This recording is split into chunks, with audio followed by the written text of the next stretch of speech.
Welcome to Dunk's Dungeon. In this video, I'm going to show you 6 great side quests and mini adventures from the D&D back catalogue and from the community creators you can use to enhance your playthrough of Waterdeep Dragonheist or other city-based RPG campaigns.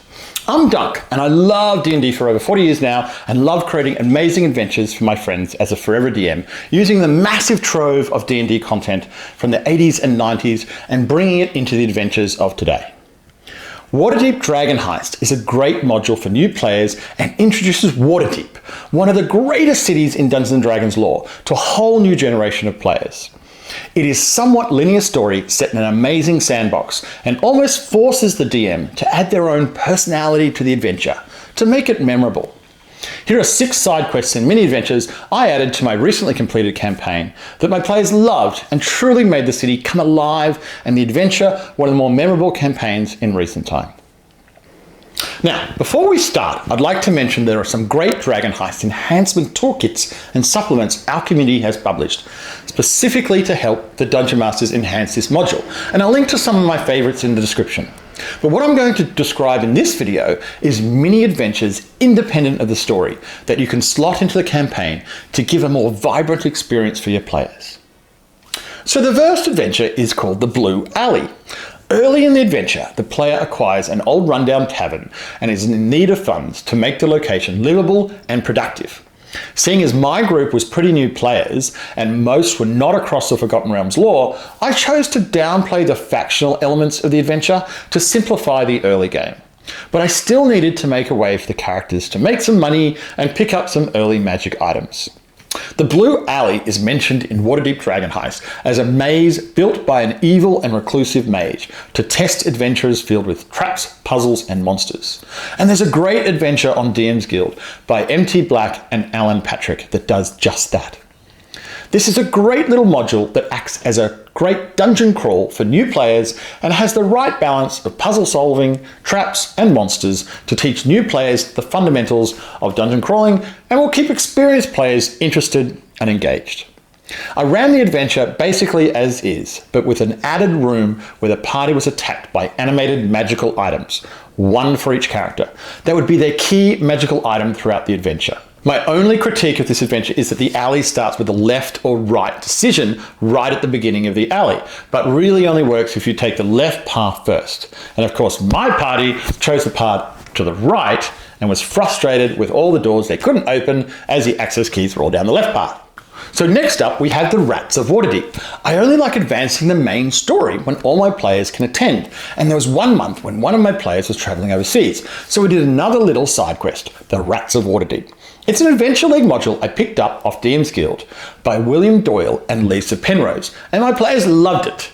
A mystery adventure set in the dock ward where a plague is turning people into rats. The party can gain favour with the city officials by investigating a murder and determining the source of the rat pox and stopping the plague from spreading through the city.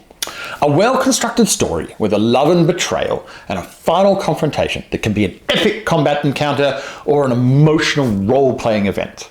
A great little side quest to increase the party's reputation in the city and potentially gain some allies that will be useful in the end stages of the adventure. Then we come to Into the Fey Tavern Takeover.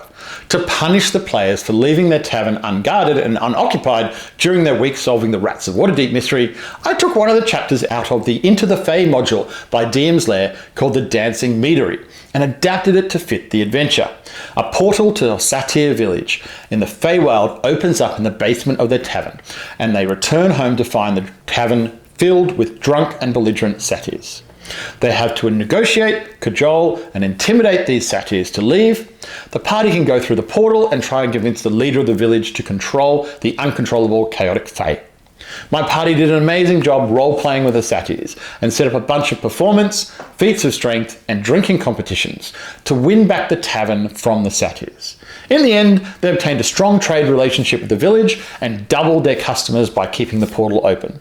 They even collaborated on a wine with the satyrs and rolled a 100 on the crafting percentage dice, creating the magical wine they called The Blessing, which would play a big role later in the campaign.